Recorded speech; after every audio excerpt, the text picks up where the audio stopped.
realmente é o melhor lugar. Este realmente é o melhor lugar. Não tem lugar melhor. Aqui nós temos a liberdade de adorar, de estar com Jesus, de estar ouvindo a voz de Deus. Aqui nós somos livres, livres. E eu quero falar para você que a gente só dá valor quando a gente se coloca em uma realidade totalmente oposta à nossa. Totalmente oposta.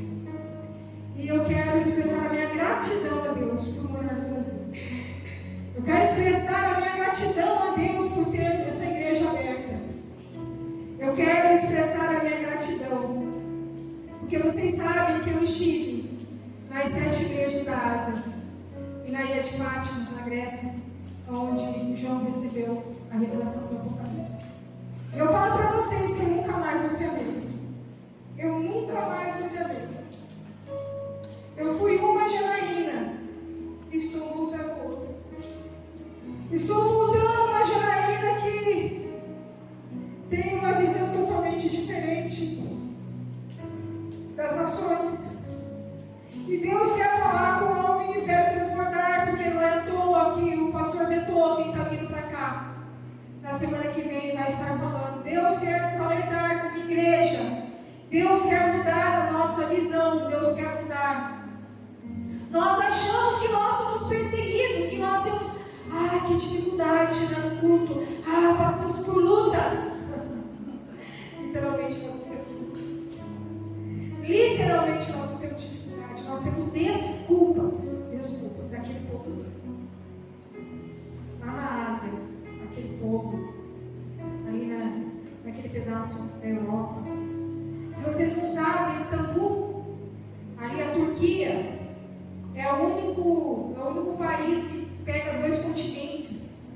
Ele é um pedaço da Europa e um pedaço da Ásia. Só atravessa por uma ponte. Então, a Turquia está em 2 continentes, europeu e asiático.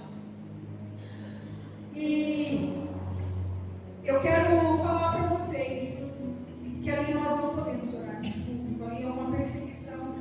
Que a Maria Eugênia e outras pessoas aqui da igreja que não estão aqui, mas a Maria Eugênia esteve conosco ali. E nós podemos sentir a opressão daquele lugar. Sentir a opressão. Nós chegamos na igreja de Pérgamo e na igreja de Éfeso, que foi o local ali, né, as ruínas de Pérgamo e as ruínas de Éfeso, foi o pior local onde a gente sentiu mais opressão. Naquele exato momento, quando eu cheguei ali, e eu muito feliz por chegar naquele lugar, eu queria pregar a palavra e falar, e ali estava tudo fechado, Pérgamo estava fechado, nós conseguimos entrar ali por volta, e quando eu senti a presença de Deus, eu comecei a orar a Deus. Quando a gente ora de uma maneira sobrenatural, vocês sabem que eu estou chorando. Já na frente ali, os muçulmanos já começaram a se movimentar, e a guia falou, pode parar, vamos embora, vamos sair daqui, a gente teve que sair dali. E aí eu percebi, eu não poderia ter a liberdade que eu tenho aqui de orar. Aí eu percebi que aquele país não tem a liberdade que nós temos. Ali eu dei valor. E também chegando em Éfeso, nas ruínas de Éfeso, a gente começou a orar também. 5 homens começaram, eles não entendiam. Eles não entendiam como uma mulher, pastora, eles como conseguem compreender como uma pastora está ali orando, né? Tem pastora ali. Então eles ficavam conversando e a pastora, que era responsável pela nossa caravana, falou assim, eu tenho discernimento espiritual, esses homens estão incomodados, é melhor a gente parar. Não ore mais, vamos sair daqui. Então a gente começou a sair e dispersar, porque ali é proibido. E no final, a gente recebeu, no último dia, nós recebemos a visita de um pastor, porque a nossa caravana ganhou a nossa guia para Jesus. Conseguiu gravar eu fazendo ela confessar Jesus. E o motorista também. Ele ficou tão impressionado, ele falou que quando eu orava, ele sentia a presença de Deus de forma sobrenatural, porque vocês sabem, no ônibus lá a gente podia chorar, Eu podia orar, eu podia chorar em ônibus, eu podia louvar, eu podia ministrar. E ele falou que toda vez que eu orava, ele sentia algo que ele nunca sentiu na vida dele. E ele pediu para conversar comigo depois no hotel, né, no salão do hotel. Eu pedi para que que estava junto comigo, o nosso homem, me acompanhasse, mas 2 irmãs, uma daqui, do ministério, me acompanhasse ali, para eu poder conversar com ele, para que ele falou que ele queria um livro, esse livro, a palavra de Deus, que ele queria conhecer, porque ele nunca sentiu a presença de Deus de forma tão sobrenatural. Pastor, ele berrava, Jesus está vivo. Ele berrava, Jesus vive, Jesus vive. Foi tremendo. Foi. Só quem estava ali. Só que eu não imaginava o tamanho de bênção que a gente recebeu. Você sabe por quê? Porque nós ligamos para um pastor que a Sandra conheceu da outra vez que ela foi para a Ásia, para a Grécia, ali na ilha de Patmos. Ela conheceu esse pastor, que eu nem vou falar o nome dele por proteção dele, tá? Para você ter uma ideia ali, é muito difícil. Ele nos últimos dias a gente ligou pedindo para ele trazer 2 Bíblias em turco, né, na língua deles, porque eles queriam, ele pediu uma Bíblia para a gente, ele queria. Então nós pedimos para comprar 2 Bíblias. Eu achei tão maravilhoso que esse pastor comprou essas Bíblias e foi levar no hotel para a gente poder dar tanto para a guia como para o motorista. E como ele foi levar ele comprou essas Bíblias, ele foi contar para a gente que faz quase 5 anos que ele está lá, e foi enviado pela Bola de Neve para lá. E ele é um rapaz novo, com as crianças pequenas, e ele falou que para ser pastor ali é muito difícil. E mais tremendo de ver como que nós tivemos uma bênção mesmo de ser usado na vida daquelas 2 pessoas, porque ele falou que lá na Turquia, um pastor, quando ele sabe que você está pregando a palavra, você é codificado, você tem um código dentro do seu passaporte, você é codificado lá, tem um registro lá, um código. Quando você está saindo do Brasil, do país lá, voltando para o Brasil, você não pode mais retornar. E quando você é pego, você é deportado. Ele falou que ele queria tirar a cidadania lá. Só que ele falou, pastora, para me tirar a cidadania aqui é muito difícil, porque se eu tiro a cidadania, já estou com o tempo que eu posso já me movimentar para tirar a cidadania. Mas se eu tiro a cidadania aqui, o que acontece? Se eu sou pego pregando o evangelho como cidadão local, eu fico preso e morro na cadeia. Só que se eu sou pego pregando o evangelho como estrangeiro, eu sou deportado. Então olha que difícil, gente. Olha que difícil. É muito difícil. Então por isso que eu quero que você entenda. Não dê mais desculpa para servir ao Senhor. Não dê mais desculpa para adorar ao Senhor. Ame ao Senhor. Você tem liberdade. Você está num país maravilhoso. Você está num país realmente abençoado por Deus. E eu vou falar algo para vocês que eu tenho certeza que vocês não sabem. Eu quero ver se eu consigo passar tudo que Deus me deu para passar hoje aqui para vocês de forma rápida. Eu quero começar, tá? Como a história como chegou essa perseguição. Você sabe que na ilha de Patmos Jesus apareceu glorificado a João e mandou João mandar enviar as cartas para as igrejas. E João, ele pastoreava aquela região direto. Ele pastoreava ali. E ali é muito próximo. A ilha de Patmos, você sai da Turquia, pega o barco e já vai para Éfeso, onde era a prisão lá. Mas eu quero falar para vocês entenderem um pouco da história. Vocês precisam entender a história, para vocês entenderem o porquê que começou essa grande perseguição. Então, a minha ministração hoje é: quem tem ouvidos, ouça. Quem tem ouvidos, ouça. Ouça o que Jesus está falando para nós. O que Jesus está falando para as igrejas. Ali eu achei que eu ia achar uma igreja. Não tem igreja. Não existe igreja, é só ruína. Você chega lá e eu fiquei chocada, porque eu falei,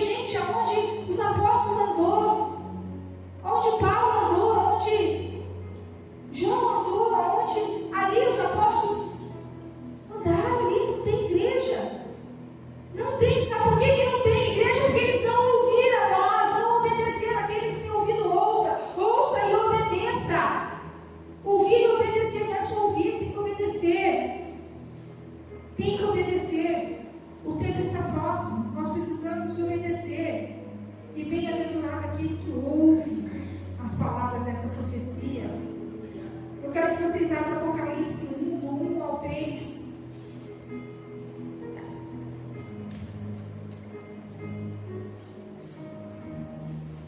Revelação de Jesus Cristo, a qual Deus lhe deu para mostrar aos seus servos as coisas que brevemente devem acontecer. E pelo seu anjo as enviou e as notificou a João, seu servo. Jesus Cristo enviou essas cartas. Foi Jesus que enviou. Abram Apocalipse 1, do 9 ao 11.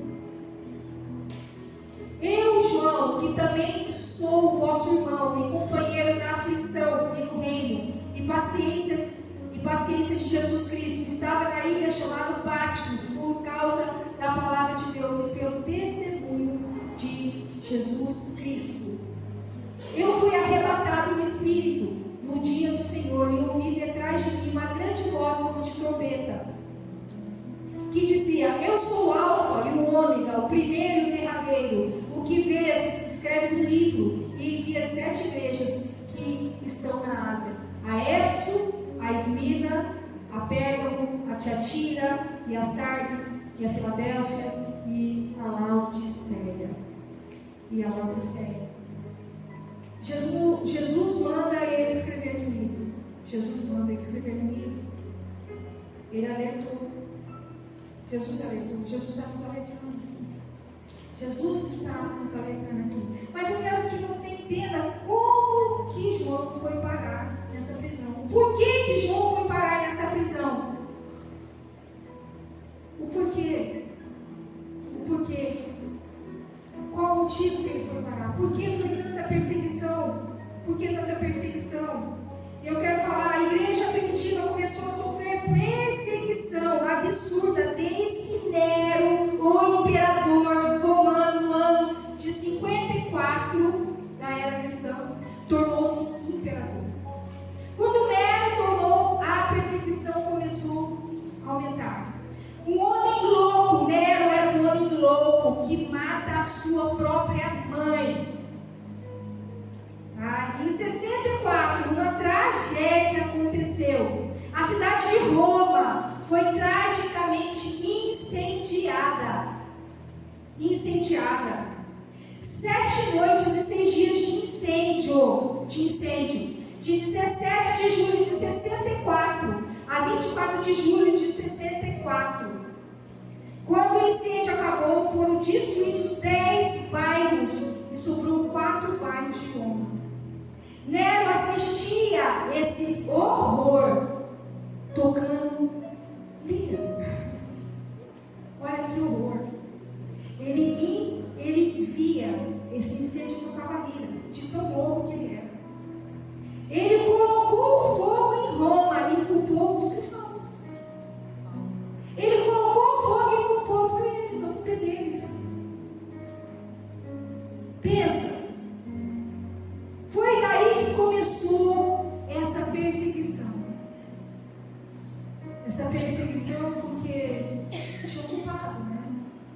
Satanás tenta nos culpar, ele tenta colocar coisas em nós.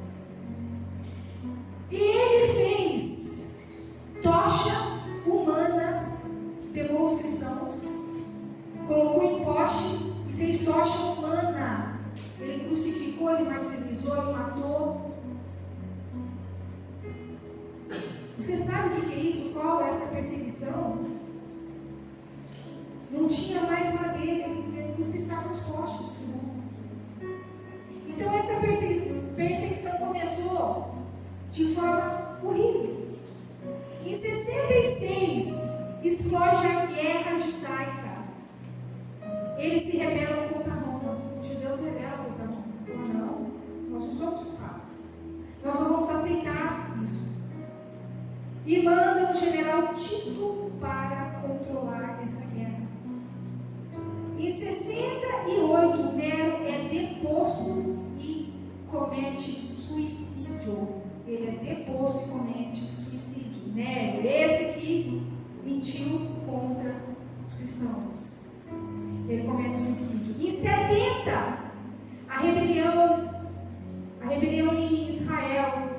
O general Tito cerca Jerusalém e destrói Jerusalém. esse que foi mandado para controlar a guerra judaica, porque os judeus não estavam a favor do que Roma estava fazendo. Nero mentindo, tá? Jerusalém destrói, cumprindo a profecia de Jesus, que não ficaria pedra sobre pedra. Não ficaria pedra sobre pedra. Você lembra que Jesus falou, tá vendo aqui? Não vai ficar pedra sobre pedra. Jesus tinha profetizado. Então se cumpre. E aí começa a dispersação. Jerusalém começa a dispersar. E inicia a maior diáspora. O que é diáspora? Os judeus começam a se espalhar. O povo de Deus é espalhado em todas as nações. Em todas as nações. 70 inaugura o Coliseu. 100 dias de inauguração. Você pensa 100 dias de inauguração do Coliseu. Quem já foi em Roma aqui? Eu já fui em Roma. Foram 10.000 mortos cruelmente. Você pensa, nosso povo morto naquele Coliseu. Vocês sabem como eles eram mortos, jogados para leões. É terrível o que eles faziam, os judeus ali no Coliseu. Em 85, Domiciano, que é considerado o segundo Nero, perseguidor da igreja, de novo, ele começa a perseguir. E Domiciano, ele se titula Alto Senhor, ele se titula, eu sou o Senhor e Deus. Esse homem se auto-intitulava. Então o Nero morreu, mas vem a encarnação do Nero novamente nesse Domiciano. E é ele que deporta o apóstolo João para a ilha de Patmos.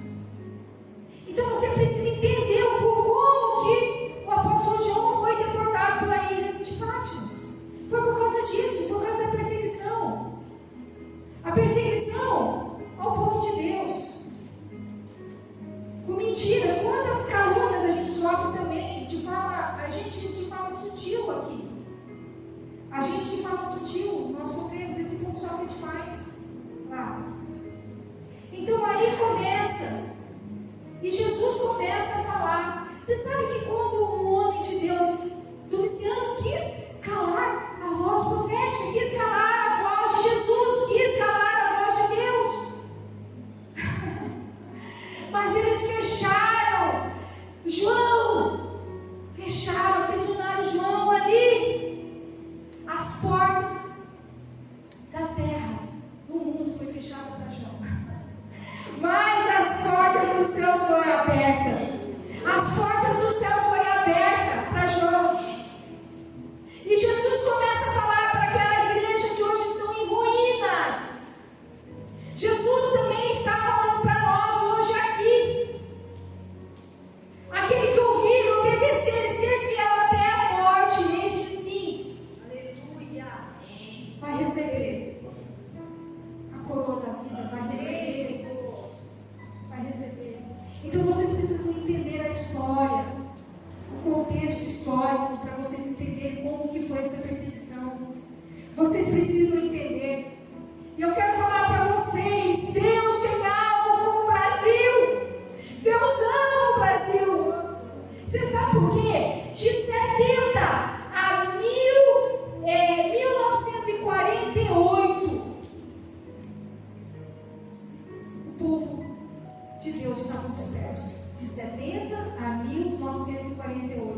que o Brasil de alguma forma contribuiu. Houve votação lá. Só que o Oswaldo Aranha, ele falava ali sobre Israel, ele apoiava Israel. Ele era brasileiro. Nós temos algo. Nós somos de Deus, nós somos um país de Deus, nós precisamos entender. Nós precisamos entender que o mundo espiritual ele é real. Nós precisamos entender sobre a história. Muitas pessoas nem sabem que existiu esse Oswaldo Aranha. Nem sabem por que João foi deportado para Ilha de Patmos. Nem sabem quais os conflitos. Nós precisamos saber de história, sim. Nós precisamos saber de todas essas coisas. Nós precisamos entender. Eu já fui para a Europa outras vezes, mas eu nunca senti uma opressão que eu senti na Turquia. Eu nunca senti essa pressão. Porque a Europa, de uma forma ou de outra, lá nós temos igrejas abertas. A igreja tem o apóstolo Samuel, a bispa Sandra, que é um dos conselheiros do seminário. Eles têm 14 igrejas com 300 pessoas, 200 pessoas. Eu nunca imaginava que era desse jeito. Lá é totalmente muçulmano. E na Turquia é totalmente muçulmano. Lá é Israel puro. Lá é Israel puro. Só que eles são nossos irmãos. Eles precisam reconhecer. Nós fomos, Maria Eugênia, na mesquita lá, eles têm a imagem de Jesus. Só que eles não aceitam Jesus como Senhor e Salvador. Eles aceitam Jesus como um profeta que passou. Então nós precisamos entender. Nós precisamos entender que Jesus está nas portas. Jesus está às portas aí. O que está acontecendo? Essa guerra, o Irã faz divisa com a Turquia. Muita gente me ligou, me mandou. Meu filho, mãe, você já chegou? Mãe, você está aí porque ele faz divisa, esse bombardeio. Você viu que os Estados Unidos bombardeou lá o Irã? Gente, não é brincadeira, não. Nós precisamos buscar o Senhor com toda a nossa alma, com todo o nosso coração. Nós temos essa liberdade. Eu não vou aceitar mais alguém falar aqui, ai, eu sou perseguida, ai, eu tenho problema. Não, nós não temos problema. Nós somos livres. Nós somos livres. Não tem mais desculpa. Eu não quero mais ver o Ministério Transbordando dando desculpa. Eu não quero mais ver. Nós precisamos acordar e despertar. Aquele que tem ouvido, ouça o que o Espírito está dizendo à igreja. Aquele que tem ouvido, ouça. Porque senão nós vamos acabar em ruínas como aquelas igrejas acabaram. Nós vamos acabar em ruínas. Nós precisamos ser fervorosos. Nós não podemos ser firme e morno. O morno vai ser vomitado. O morno vai ser vomitado. Para vocês terem uma ideia, nós somos na Esmirna, que Jesus fala que ela era mais pobre, mas ela era fiel, ela era considerada uma igreja fiel. Os ambientes espirituais ali é só destruição, não tem nada. Então a igreja, ela é uma quadra no sítio de Esmirna. E Esmirna parece o Rio de Janeiro, tem praia. É um lugar onde Jesus fala que ali era mais pobre, o ambiente ali é de pobreza.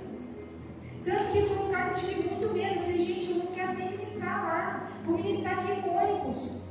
Ou vamos fazer uma oração rapidinha ali, porque para você chegar, é uma avenida como se fosse um rio mesmo, muito movimento, muito carro, muita coisa. E a gente vai descendo ali. Aqui ele fala, pega a bolsa, porque aqui tem ladrão, aqui é perigoso. E a gente pegou e foi andando tudo junto, e aquilo foi me dando, sabe, um ambiente assim de miséria, de pobreza. Mas eu falo para vocês, nós chegamos em Filadélfia. As ruínas eram lindas, porque assim, o jardim tinha flores, aonde Jesus fala que a Filadélfia era uma igreja abençoada, era uma igreja que realmente fazia a vontade de Deus ali. Você vê que é um ambiente de paz. Eu falo que a Filadélfia era a que mais parecia com a nossa igreja, mas mesmo assim ela estava em ruínas. Você está entendendo como é sério, como um alerta para nós? É um alerta. Nós precisamos acordar, despertar. Eu falo para vocês, desde que eu cheguei lá, eu estou pedindo, Pai, me dê condição financeira para eu poder manter missionários lá. O pastor Beto me falou assim, pastora, eu estou construindo aqui, eu preciso, ele tem uma creche lá, ele cuida de crianças, ele tem, sabe, um trabalho muito grande lá. Ele falou assim, eu estou construindo, eu preciso de ajuda aqui. Eu não conseguiria morar lá para pregar o evangelho, mas eu posso, meu Deus pode ir para lá. Eu posso auxiliar pessoas que estão pagando preço. Eu falei, Deus, em nome de Jesus, dá condição para o ministério transbordar. Dá condição para a nossa igreja manter missionários, pastores lá. Dá condição para a gente. Então eu vejo que a vida do pastor Beethoven, ele vai estar 3 e 6 lá com o Luiz Hermílio, ele vai estar com várias igrejas, ele vai fazer um tour aqui no Brasil, com outras igrejas, falando, ministrando. Essa noite mesmo ele me mandou vídeos que estão mandando lá. Ele falou assim, que Jordânia está interceptando os mísseis que estão lá, e mostrou, mandou os vídeos nessa madrugada, eu estava até orando e vendo as coisas que ele estava me enviando. Ele já está no Brasil, está em Manaus, está vendo toda essa guerra ali. A Jordânia está impossível de entrar.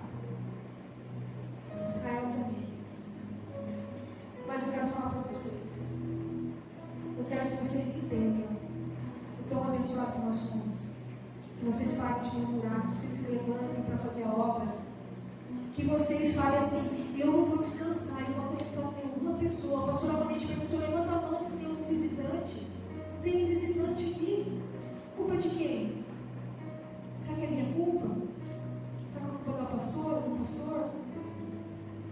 Vocês estão ministrando a palavra? Vocês estão convidando as pessoas? Vocês estão ligando para vamos adorar enquanto há tempo? As trompetas vão tocar. As trompetas vão tocar. E eu quero falar para vocês, nós temos que estar preparados. Isso aqui tudo vai passar. Isso tudo vai passar. Tudo vai passar. Eu quero falar para vocês também que o João, antes dele ser exilado para a de Patmos, ele era o pastor de Éfeso, ele pastoreava, ele pregava a palavra em Éfeso. Ali era uma igreja que não tolerava a doutrina de Balaão. O que é a doutrina de Balaão? É ganhar dinheiro, suborno. Quantas igrejas estão se corrompendo com dinheiro? São igrejas grandes, ricas. Nós somos igrejas enormes lá. Que Jesus estava do lado de fora. Eis que sou a porta e bato. Era Jesus falando para aquela igreja: olha, eu estou do lado de fora da tua igreja. Você pensa que é triste? Jesus falar para a igreja: olha, eu estou do lado de fora, estou batendo. Deixa eu entrar. Será que tem uma igreja? Será que um de nós, Jesus está do lado de fora batendo, querendo entrar? A gente ministra isso para pessoa que não é convertida, que ainda, não, esse povo era lá, ele estava lá falando para os cristãos, escrito a porta e bato, pessoas que estão dentro da igreja, pessoas que estão lá, estão na porta e bato, deixam de entrar, muitas pessoas achando que são dele, não é, não são. Nós temos que avaliar a nossa vida, nós temos que pedir que a gente volte para o meu amor, comprar colírio para que a gente veja realmente a realidade, a verdade. Nós precisamos entender que em Apocalipse 6,13, João falou sobre as estrelas dos céus caindo na terra, olha os mísseis caindo. Será que ele sabia que ia existir míssil? Essas estrelas do céu caindo? Será que não são esses mísseis aí que estão caindo? Ele falou sobre as criaturas de ferro. Será que não são esses aviões, helicópteros? Essas criaturas de ferro. Será que nós não estamos vivendo já o Apocalipse? Com essas guerras? Será que nós não estamos começando? Eu quero falar para vocês que hoje o Senhor te chamou aqui para que você olhasse um pouco, estudasse o Apocalipse. O Apocalipse é bênção, não é maldição. É bênção para quem ouve, obedece e é fiel. É o que eu quero ser. Eu quero ouvir, eu quero obedecer e eu quero ser fiel. Será que você está pronto? Será que você está pronta? Eu quero falar para vocês. Será que nós estamos prontos para o final, para os últimos dias? Porque quem não estiver pronto vai ficar. Vai ficar para trás. E eu não quero que ninguém fique. Eu quero todo mundo unido. Vai se cumprir, gente. Tudo que está escrito não adianta. Vai se cumprir. Nós precisamos nos arrepender verdadeiramente e voltar ao primeiro amor. Voltar para Jesus, pedir perdão. Nós precisamos. Eu quero que você fique em pé, porque eu quero chamar o Maico para cá. Eu quero que você fique em pé. Eu quero que você coloque a mão no seu coração. E que você olhe assim comigo e fale: Pai, em nome de Jesus, abra os meus ouvidos para que eu ouça a voz do teu Espírito. O que o Espírito diz à igreja, diz a mim. Abre os meus ouvidos para que eu possa compreender e discernir espiritualmente. Pai, abre os meus olhos para que eu possa enxergar. Pinta esse colírio para que eu veja a realidade espiritual. Pai, que teu Espírito Santo aqueça o meu coração para que eu seja quente e fervoroso. Pai, me ajuda a fazer a tua vontade. Me ajuda a viver para o Senhor. Em nome de Jesus, não me deixe distrair. Não deixa eu acabar em ruína, mas que eu possa viver para o Senhor e morar na Nova Jerusalém. E quando as trombetas soar, eu poder encontrar meu noivo amado, meu Jesus amado. Eu vou orar. Pai, em nome de Jesus, na autoridade do nome de Jesus, eu concordo com essa oração, Pai. Eu ligo na terra, Pai, peço que o Senhor ligue nos céus, que o Senhor diga seu sim e seu amém. Em nome de Jesus, Pai, toca na mente, toca nos corações. Vai tocando, Pai, em nome de Jesus, fazendo a tua vontade, Pai. Trazendo, Pai, a revelação, assim como o Senhor trouxe para João, Pai. O Senhor vem trazer para cada um, Pai, a revelação, em nome de Jesus, de tudo que eles precisam fazer, o que eles precisam, Pai, fazer para poder te encontrar e viver na eternidade, em nome de Jesus. Em nome de Jesus, nós vamos louvar e adorar ao Senhor. Vai falando com Ele, vai pedindo o que você quer, a revelação, você quer intimidade, você quer estar diante dEle, ouvindo e obedecendo, sendo fiel, para receber as coroas, para você participar do julgamento, para que você possa